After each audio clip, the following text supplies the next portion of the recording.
Hello student, good morning student. आज के lecture में हम रैखिक निकाय को आव्यूह विधि से कैसे हल करेंगे यह हम सिखाएंगे। और बहुत ही इम्पॉर्टेंट है स्टूडेंट यह टॉपिक, क्योंकि एग्जाम में 8 नंबर के क्वेश्चन पूछे जाते हैं। तो स्टूडेंट आप लोग अलर्ट हो जाइए। अभी हम थोड़ी ही देर में रैखिक निकाय को कैसे हम आव्यूह विधि से सरल करेंगे यह हम सिखाएंगे। तो स्टूडेंट अब मैं स्टार्ट करते हैं। तो इस विधि के अंतर्गत हम करते क्या हैं मैं आप लोगों को बता देना चाहता हूं स्टूडेंट। इसमें रैखिक निकाय दिया रहता है और इस रैखिक निकाय को पहले स्टेप में आव्यूह विधि यानी आव्यूह समीकरण में लिखते हैं। ठीक है, पहला स्टेप यही है कि आव्यूह समीकरण में लिखते हैं। और दूसरा स्टेप क्या होता है? दूसरा स्टेप यही है जो आव्यूह समीकरण में आप लोग लिखे हो उसको ax इक्वल टू b से तुलना कर देते हैं। क्या होता है स्टूडेंट दूसरा step? ax is equal to b से तुलना करेंगे तो capital A, capital X, capital B का मान निकल आएगा। और स्टूडेंट उसके बाद ये भी कहते हैं कि कैपिटल A गुणांक आव्यूह होता है, कैपिटल X चर स्तंभ आव्यूह होता है और कैपिटल B अचर स्तंभ आव्यूह होता है। ठीक है, यह द्वितीय स्टेप के अंतर्गत आता है, यह द्वितीय स्टेप के अंतर्गत आता है। और स्टूडेंट तृतीय स्टेप में गुणांक आव्यूह का व्युत्क्रम आव्यूह फाइंड आउट करते हैं स्टूडेंट। जो तृतीय स्टेप है गुणांक आव्यूह का व्युत्क्रम आव्यूह फाइंड आउट करती हैं। यही टर्निंग पॉइंट है, यही सबसे टिपिकल होता है। और स्टूडेंट मैं आपको यह भी बता दूं कि अलग से हम किसी भी आव्यूह का व्युत्क्रम आव्यूह कैसे फाइंड आउट करते हैं यह सब हम बताए हैं, उस पर क्वेश्चन भी करवाए हैं, उसके वर्किंग स्टेप भी समझाए हैं। तो वह सभी स्टेप इसमें भी फॉलो होंगे तृतीय स्टेप में। और स्टूडेंट चौथे स्टेप में सिंप्लीफिकेशन करते हैं, मतलब सरल करते हैं। क्या सरल करते हैं? x is equal to a inverse b। और मैं आपको बता दूं तृतीय स्टेप में हम a इनवर्स कैलकुलेट किए हैं, वह a इनवर्स इसी में पुट करते हैं। जब x equal to a inverse b होता है तो x का मतलब यह चर स्तंभ आव्यूह है। तो चर स्तंभ आव्यूह का मतलब यह सिंगल स्तंभ का होगा, मतलब एक स्तंभ का होगा। x1 x2 x3, मान लो n वेरिएबल है तो x1 x2 x3 and so on xn। और स्टूडेंट राइट हैंड साइड में a इनवर्स b को जब आप सरल करोगे, a इनवर्स b का जब हम गुणा करेंगे तो एक स्तंभ वाला अचर स्तंभ आव्यूह बनेगा। ठीक है, दोनों आव्यूह का आर्डर समान होगा, वहां से हम कंपेयर करके वैल्यू को निकालेंगे। यही नियम है स्टूडेंट। तो चलो 1 बाय 1 करके हम देखते हैं। पहले विधि समझाएंगे, अगर समय रहा तो क्वेश्चन सॉल्व करवाएंगे। ओके स्टूडेंट, चलो यहां पर देखा जाए। तो यहां पर मैं हेडिंग डालता हूं रैखिक निकाय। रैखीय निकाय, निकाय को आव्यूह विधि से, आव्यूह विधि से सरल करना, सरल करना, सरल करना या हल करना। ठीक है स्टूडेंट, इसको हम इंग्लिश में भी लिखते हैं system, system of linear equation, linear equation solve by matrix method, solve by matrix method. Okay student, यह हेडिंग है। ठीक है, तो चलो अब यहां पर क्या करते हैं, रैखिक निकाय को लेते हैं। तो सबसे पहले स्टूडेंट मैं आपको यह बता दूं कि रैखिक निकाय क्या होता है। रैखिक निकाय यह एक ऐसा सिस्टम है जिसमें n इक्वेशन n वेरिएबल होते हैं। समझ में आया? n समीकरण और n चर होता है। उसी को रैखिक निकाय बोलते हैं सामान्य तौर पर। ठीक है स्टूडेंट, अब मैं आपको यह भी बता दूं, जिसमें दो समीकरण और दो चर होते हैं उसको युगपत समीकरण कहते हैं। ठीक है स्टूडेंट, और जिस समीकरण में n चर और n इक्वेशन हो अर्थात समीकरण हो तो उसको क्या बोलेंगे, रैखिक निकाय बोलेंगे। जब दो से अधिक चर और दो से अधिक समीकरण तो उसको रैखिक निकाय के नाम से जानते हैं। ठीक है स्टूडेंट, तो चलो अब हम काम करते हैं इस पर। सबसे पहले हम रैखिक निकाय कंसीडर करें तो किया जाए। माना कि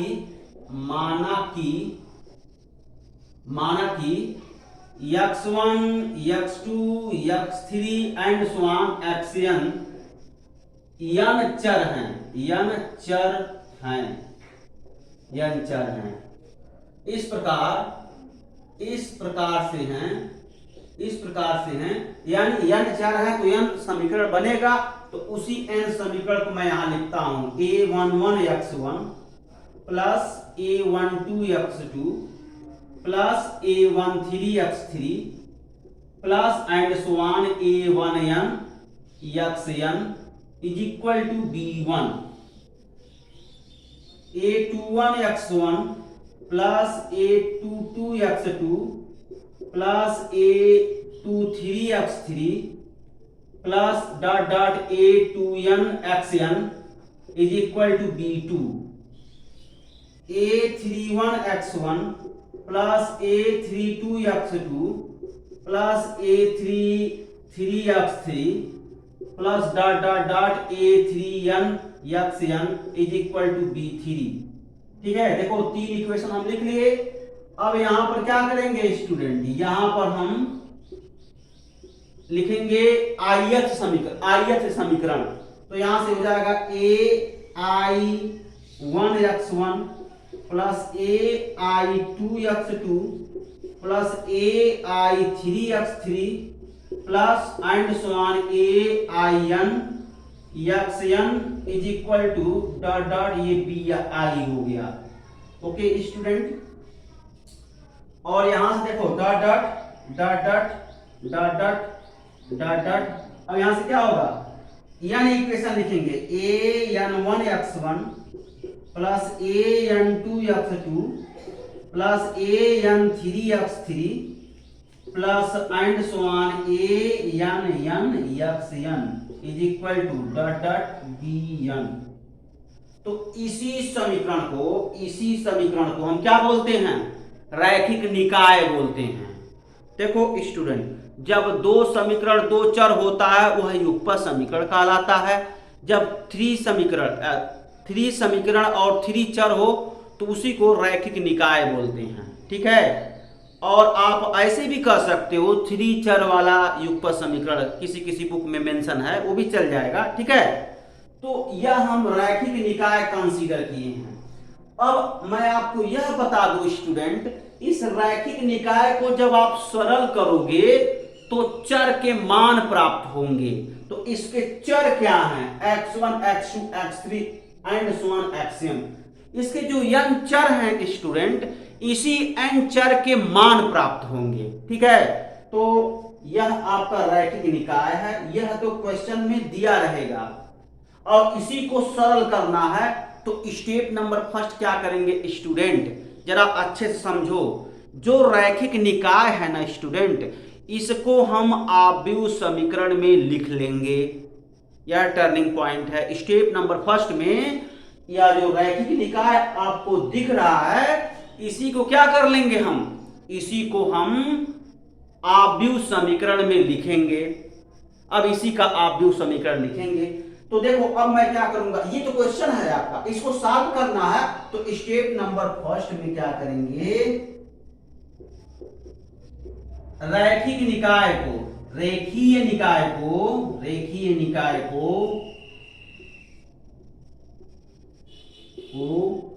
आव्यूह समीकरण में लिखने पर, आव्यूह समीकरण में लिखने पर ठीक है, यही स्टेप फर्स्ट है स्टूडेंट। रैखिक निकाय को आव्यूह समीकरण में लिख लेंगे। ठीक है, तो चलो लिखा जाएगा। अब देखो स्टूडेंट, यहां पर अच्छे से एक बार समझ जाओगे ना तो काम बन जाएगा। कैसे आव्यूह समीकरण में लिखेंगे इस बात का आप लोगों को थोड़ा ध्यान में रखना पड़ेगा। कैसे लिखते हैं, ये टर्निंग पॉइंट है। अगर लिखने आ जाएगा तब तो उसको सॉल्व कर ले जाओगे। तो स्टूडेंट मैं आपको यह बता दूं, आव्यूह समीकरण का मतलब होता है ax is equal to b. A का मतलब होता है गुणांक आव्यूह। अब गुणांक आव्यूह का मतलब ये हुआ उसमें पहला स्तंभ, दूसरा स्तंभ, तीसरा स्तंभ, चौथा स्तंभ एंड सो ऑन nवां स्तंभ होगा।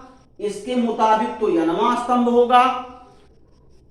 nवां स्तंभ का मतलब nवां पंक्ति भी होगा, यानी n स्तंभ और n पंक्ति वाला आव्यूह बनेगा।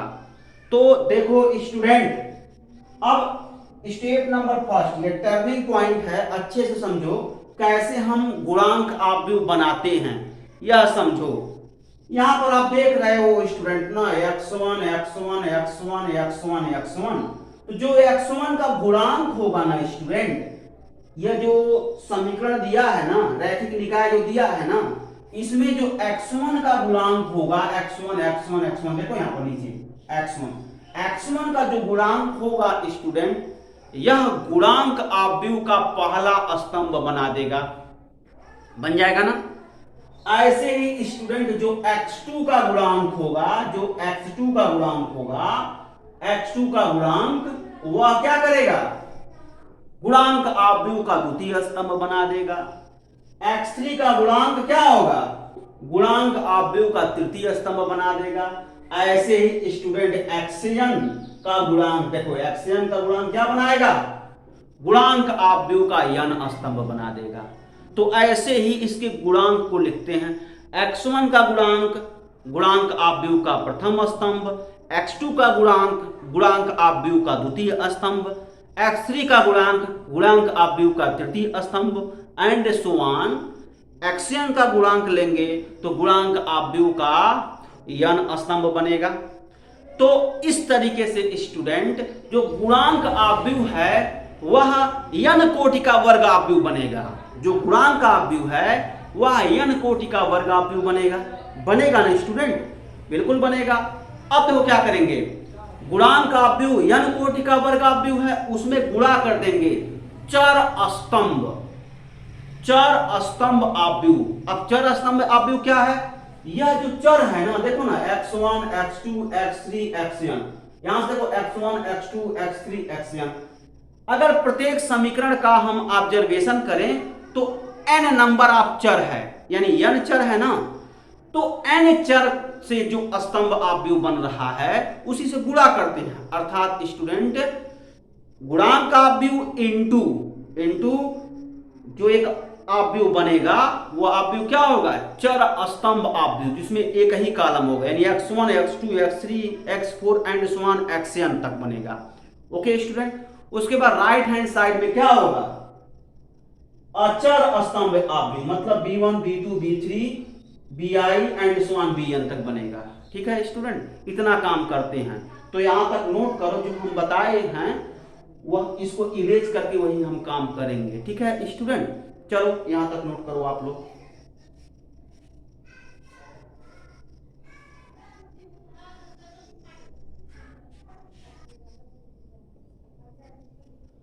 अब देखो स्टूडेंट, अब हम स्टेप नंबर फर्स्ट में काम कर रहे हैं।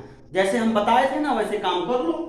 तो स्टेप नंबर फर्स्ट क्या हो जाएगा, देखो ये गुणांक आव्यूह है, तो गुणांक आव्यूह कैसे कहे थे लिखने के लिए, x1 का जो गुणांक है यानी a11, ठीक है, और यहां देखो a21 a31 and so on, ठीक है, an1 होगा।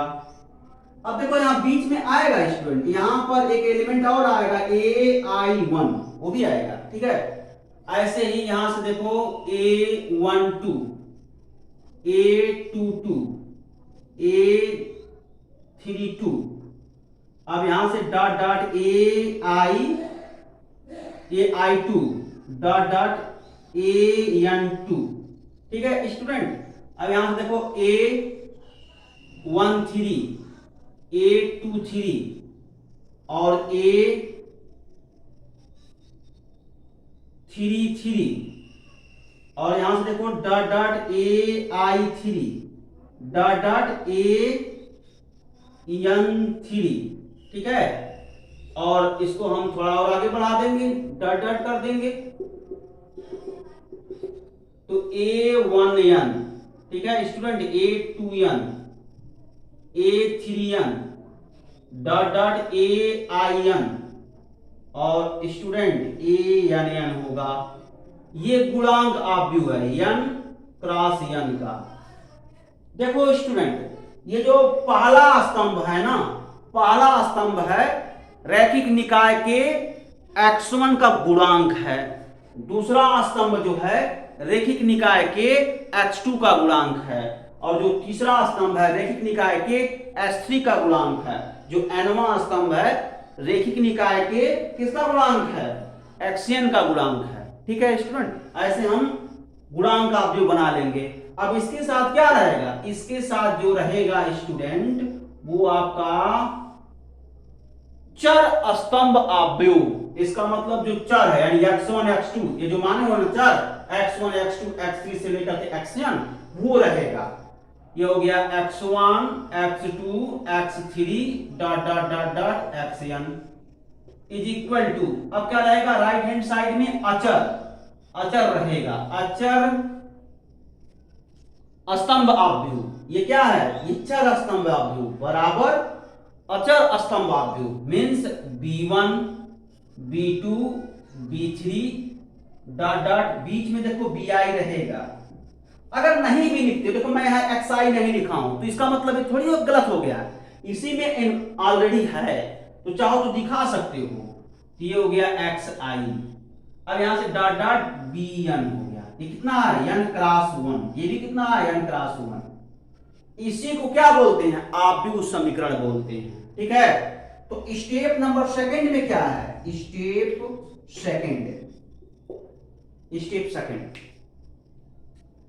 अब इसमें देखो पहला समीकरण तो दिया है था रैखिक निकाय, वो पहला समीकरण था। ये मान लो दूसरा है, ठीक है। और स्टेप नंबर सेकंड क्या करेंगे? समीकरण सेकंड को ax इक्वल टू b से तुलना करने पर, समझ में आ रहा है स्टूडेंट? तुलना करने पर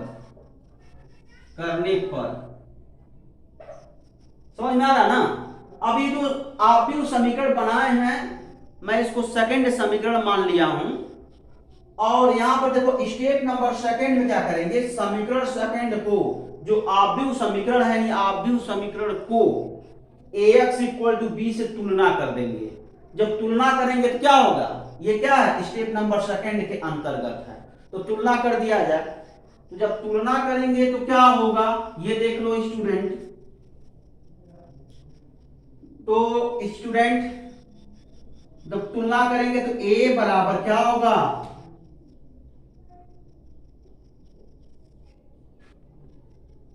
ये हो गया A11 A12 A13 A1N A21 A22 A23 A2N, ठीक है।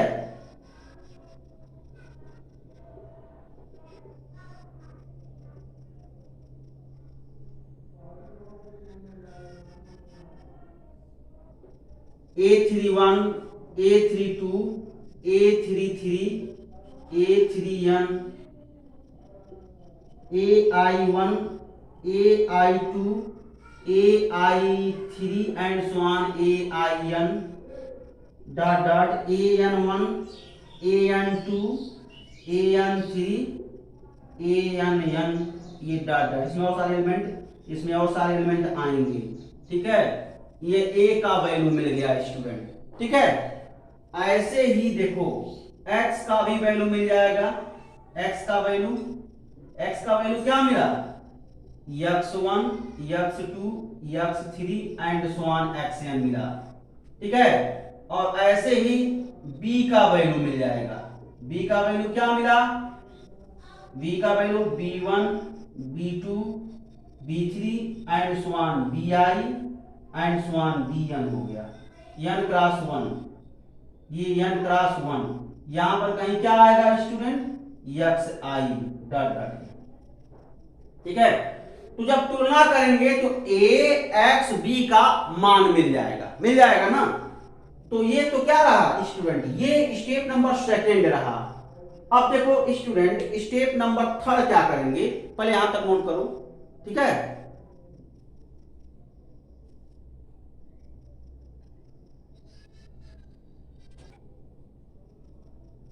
तो स्टूडेंट देखो स्टेप नंबर थर्ड में क्या करेंगे, देखो अच्छे से, स्टेप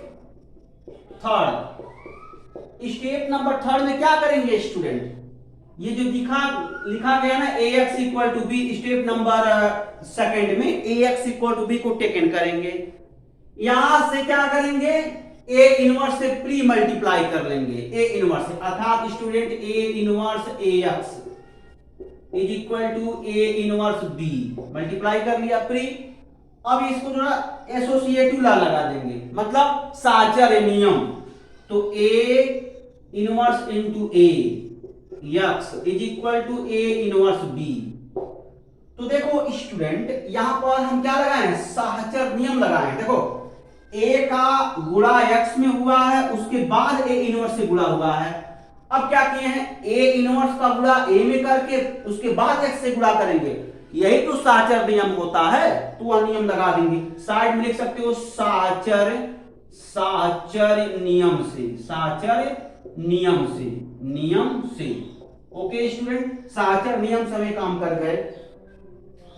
अब देखो आपको पता है ना, भली बात आप लोग जानते हो, ठीक है।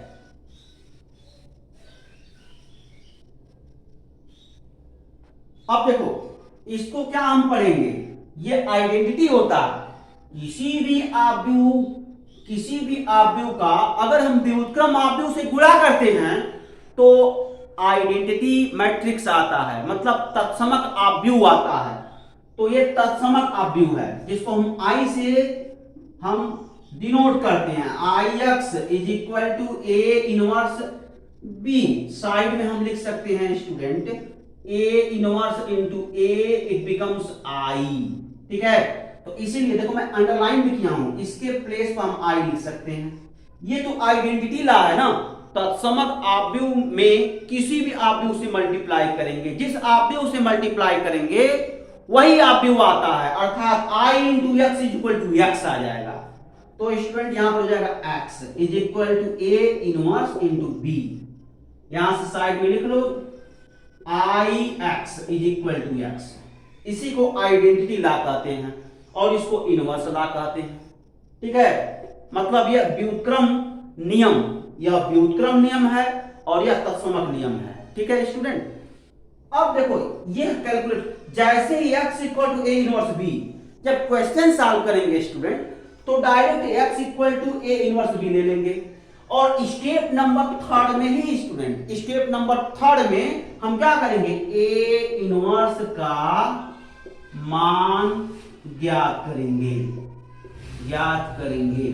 ओके स्टूडेंट, a इनवर्स का मान ज्ञात करेंगे।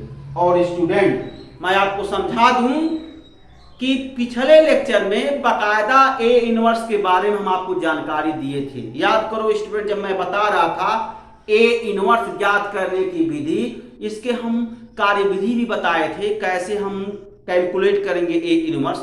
लगभग 4 स्टेप का था, मुझे याद है, और आप लोग भी पढ़े होंगे तो आप लोगों को भी याद होगा। वह 4 स्टेप यहां भी अप्लाई होगा। सोचो ये क्वेश्चन कितना बड़ा होगा, इसीलिए 8 नंबर में पूछा जाता है और हर साल आता है। जब प्रैक्टिस रखोगे तभी आप सॉल्व कर पाओगे, ठीक है ना स्टूडेंट। तो ये a इनवर्स का मान यहां से हम ज्ञात कर लेंगे। ओके, अब हम क्या करेंगे, स्टेप नंबर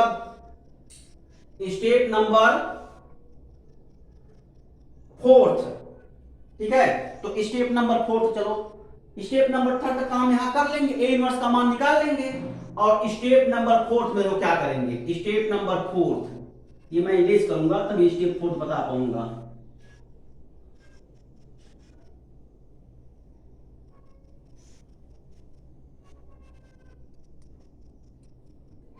देखो स्टेप फोर्थ में क्या करेंगे स्टूडेंट, ये जो आप कैलकुलेट किए हो ना A inverse into B, A inverse का वैल्यू यहां पर पुट करेंगे, बी का वैल्यू पुट करेंगे और गुणा करेंगे, दो ऑब्जेक्टिव का गुणनफल करेंगे।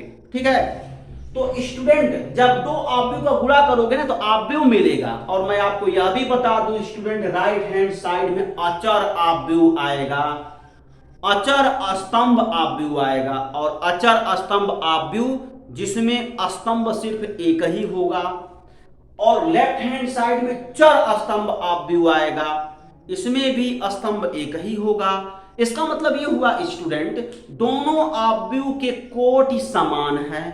जब किसी दो ऑब्जेक्टिव के कोटि समान है, इसका मतलब यह हुआ स्टूडेंट, वह दोनों ऑब्जेक्टिव तभी बराबर होंगे उसके अवयव भी बराबर हो जाएं। ठीक है स्टूडेंट, तो वही यहां पर नियम लगा करके हम चर के मान निकाल लेते हैं। इसका मतलब स्टूडेंट ये सिचुएशन आएगा जब आप इसको सॉल्व करोगे पर्टिकुलरली, तो ये x है, x का मतलब आ गया x1 x2 x3 and so on xi and so on xn।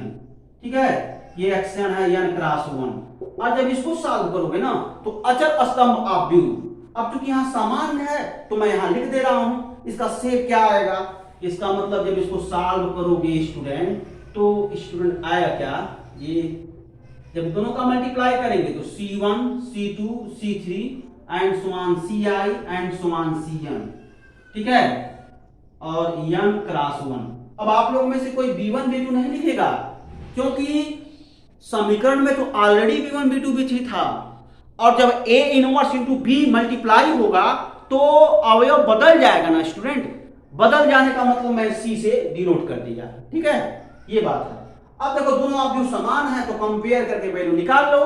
इसका मतलब ये हुआ स्टूडेंट, x1 का वैल्यू जो होगा वो c1 होगा, x2 का वैल्यू c2 होगा, x3 का वैल्यू c3 होगा, x4 का वैल्यू c4 होगा, और इसी क्रम में स्टूडेंट xi का जो वैल्यू होगा ci होगा, और डॉट डॉट cn का जो वैल्यू, यहां से देखो डॉट डॉट मैं कर दिया, डॉट डॉट करने के बाद xi निकाला, फिर डॉट डॉट करने के बाद cn निकालेंगे। cn का मतलब क्या, सॉरी स्टूडेंट xn निकालेंगे, तो xn is equal to cn। इस तरीके से चर के मान निकालेंगे, और इस तरीके से स्टूडेंट ऑब्जेक्टिव विधि से रैखिक निकाय को हम सरल कर लिए, अर्थात चर के मान प्राप्त कर लिए। ठीक है, तो स्टूडेंट आज के लेक्चर में बस इतना ही, केवल आप लोग नियम समझो। अगले लेक्चर में इससे रिलेटेड क्वेश्चन का मैं नोट दूंगा, और स्टूडेंट और उसके अगले लेक्चर में हम वीडियो प्रोवाइड कराएंगे। ठीक है, okay student, thank you so much.